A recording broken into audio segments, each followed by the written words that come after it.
Assalamualaikum warahmatullahi wabarakatuh. Salam dan bahagia. Berjumpa kembali di channel Ibu Indah. Belajar IPA lebih mudah dan menyenangkan. Pada video kali ini kita akan mempelajari materi bab 6, Ekologi dan Keanekaragaman Hayati Indonesia. Pelajaran IPA kelas 7 Kurikulum Merdeka.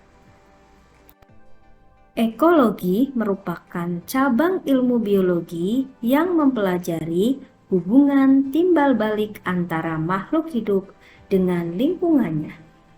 Bagaimana pengaruh lingkungan terhadap suatu organisme?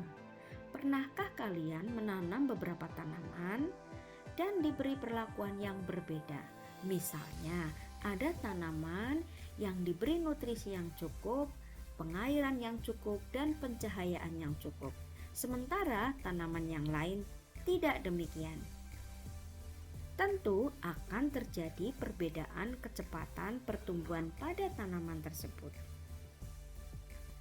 Hal ini berarti lingkungan berpengaruh terhadap organisme. Lingkungan mengacu pada segala sesuatu yang berada di sekitar organisme. Ini mencakup lingkungan tanah atau terestrial atau lingkungan air yang dikenal dengan istilah akuatik. Apapun lingkungannya, kemampuan organisme untuk menopang hidup tergantung pada faktor-faktor tertentu yang diklasifikasikan sebagai lingkungan tidak hidup atau abiotik dan benda hidup atau biotik. Lingkungan abiotik. Lingkungan atau komponen abiotik adalah keseluruhan komponen yang tidak hidup dalam ekosistem seperti tanah, udara, air, cahaya matahari, bebatuan, suhu, pH, mineral, dan kelembapan. Beberapa jenis tumbuhan dan hewan yang menempati suatu lingkungan tertentu sangat sensitif terhadap kondisi tanah, air, dan kualitas udara yang ada di dalamnya. Jadi, baik tumbuhan maupun hewan ini dipengaruhi oleh faktor abiotik seperti tanah, air, udara, pH, cahaya matahari, suhu, dan salinitas. Selanjutnya, untuk memperdalam pengetahuan kalian tentang pengaruh faktor abiotik terhadap suatu organisme, lakukanlah aktivitas pembelajaran berikut ini. Lingkungan biotik. Lingkungan atau komponen biotik adalah semua makhluk hidup yang ada di dalam suatu ekosistem, seperti manusia, hewan, tumbuhan, dan mikroorganisme.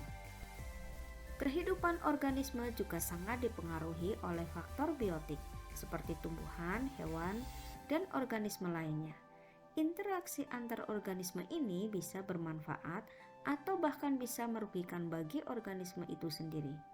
Bentuk interaksi antar organisme dapat berupa predasi, kompetisi, atau interaksi lainnya. Manusia juga merupakan faktor yang berpengaruh terhadap lingkungan hidup. Pembukaan lahan, pembuatan kota, perkebunan, jalan raya mempengaruhi lingkungan hidup. Akibat aktivitas manusia tersebut, maka dapat terjadi kerusakan lingkungan dan polusi. Nah, materi ekologi dan keanekaragaman hayati Indonesia pada bagian pertama telah selesai kita bahas. Sampai jumpa di video pembelajaran berikutnya. Assalamualaikum warahmatullahi wabarakatuh. Salam dan bahagia.